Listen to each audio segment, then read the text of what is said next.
I'm interested in what is going on for the nurse there, the professional, the actual person who, if they make a mistake, it could be life-threatening for the patient and it could end the nurse's career.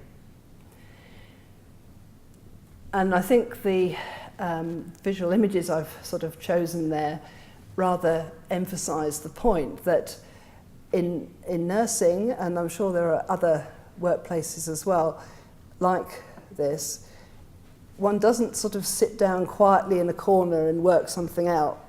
Things are happening unpredictably, in a hurry, you're interrupted, life and death decisions are being made, you may not be quite sure what your colleague's just done and you need to check, and all those sorts of things. It's a very, the nurse has professional autonomy and responsibility, but works as part of a team, and that team is subject to stresses and strains, and so are the individual members of it. So what do nurses need to do by way of numeracy? Well, the obvious thing everybody thinks about is calculating medical medication dosages. But that's not the only thing. There's a whole, this could be a lot longer actually, but fluid balance and nutritional status are one of the, or two of the sort of important areas. Interpret and act appropriately on data shown by equipment, which of course is constantly being updated as well, and keep accurate records, communicate with colleagues, all of these things. The equipment, of course, as I say, is changing, and I had a very interesting experience of this myself because in the mid-90s I co-authored a book on numeracy for nursing with a nurse, and the publishers asked us to bring out a second edition. It was very much contextualised, I should say, in the sort of practices that the nurses were using at that time. And when we looked at it in order to update it for the second edition, which came out in about 2005, I think, pretty well all the equipment we'd mentioned had changed. So I thought, this is interesting. Got a sort of job for life here, updating this book. But anyway, it was quite remarkable how much change there'd been in those 10 years. And if you think, we're all now carrying smartphones, mobile phones and everything, in the mid-90s, I don't know, did we have them at all? I can't remember. But, if we did, they were sort of bigger and chunkier and altogether different. So, yeah, so things change. So there's general agreement that numeracy is a key competence for professional practice in nursing.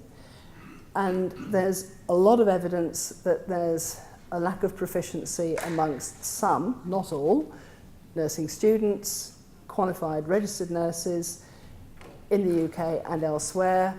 And there's quite a lot of work being done to remediate the situation. This is from a review of research undertaken by Mike Sabin at the beginning of the century, indeed. However, with all this activity, there's still no consensus on the nature and scope of numeracy for nursing or ways to improve proficiency.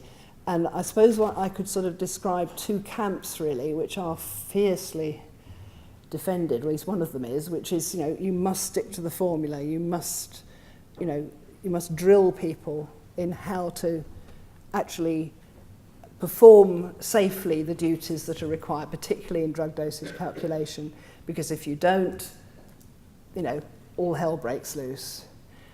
The problem with that is we know, as educationalists, that drilling people doesn't necessarily work. They may remember that there is a drill and misremember what the drill is. They may get the elements of a formula the wrong way up. They may multiply when they should divide. They may add when they should take away, whatever it is. So just drilling people, I would say, is a dangerous solution, not an effective one. And against that, there is a sort of growing interest in ways of working which engage with what the actual practices are that nurses have to do. And I think I'm taking the example of nursing, but I think there are some general lessons here, at least I hope there are, for other industries.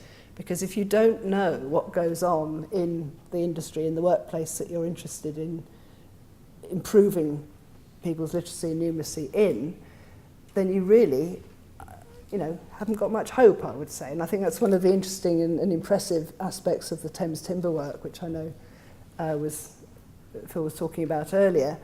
The amount of work which went into actually getting to grips with what was required on the shop floor.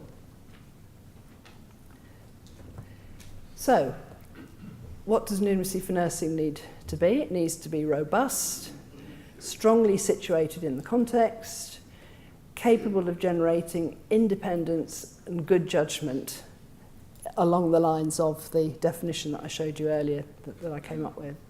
So how accurate to be, when to estimate, within what tolerance and why, and when you can't afford to estimate, when you need to calculate. But even then, of course, if you estimate first, you've got a darn sight better chance of knowing if your calculation is correct or not, because you have something to check against. One of the most dangerous things, I think, is people who believe implicitly anything which is either written down on paper or which a calculator tells them without thinking, well, have I put the right information in? Have I performed the right operation? Is there any maths to be done here at all? Is it some other kind of problem that needs another solution? It isn't just a case of if there are numbers around, you must add them together, So I'm rather fond of this slide, because I think I can see exactly where both of these women are coming from, really. The woman in blue is the older and more experienced person, I think, and she's the qualified person working with a junior colleague. And she's being very helpful, and she's saying, we need aminophylline 200 milligrams. It comes as 250 milligrams in 10 mil. Therefore, we need to give 8 mil, okay? And the woman next to her is thinking, no, it's not okay. I don't know how she did that. I haven't a clue how she worked it out. I don't want to look stupid by asking how she did it. I think we've probably, most of us, been in a similar situation without necessarily having to be nurses, where someone who is very familiar with what they're doing helpfully runs you through it, and you're thinking, what? Where did that come from? So this is something that's been recognised not just in nursing. There's a quote there from Michael Erro's work on professionals' development of competence.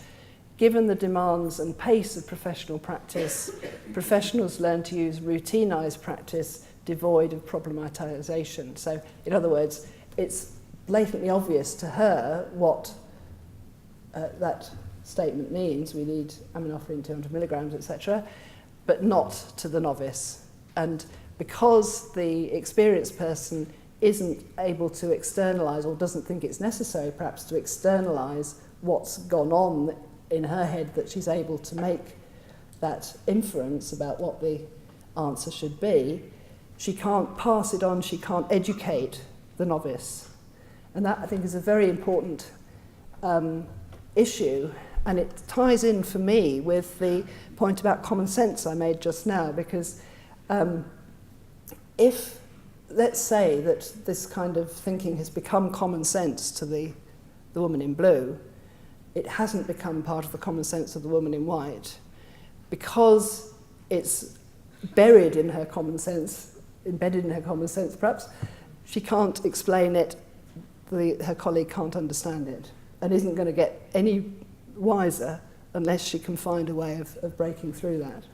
And of course there's a power differential there, and she's probably unlikely to say, I don't understand, because she is going to look stupid. She's maybe going to feel that she won't be trusted, and all of this stuff. So maths is a great sort of divider, and many people carry sort of traumatic wounds from their earlier years of having been made to feel stupid by not immediately seeing what the answer to some problem is. So there's a lot psychologically behind a lot of these interactions which we need to be aware of.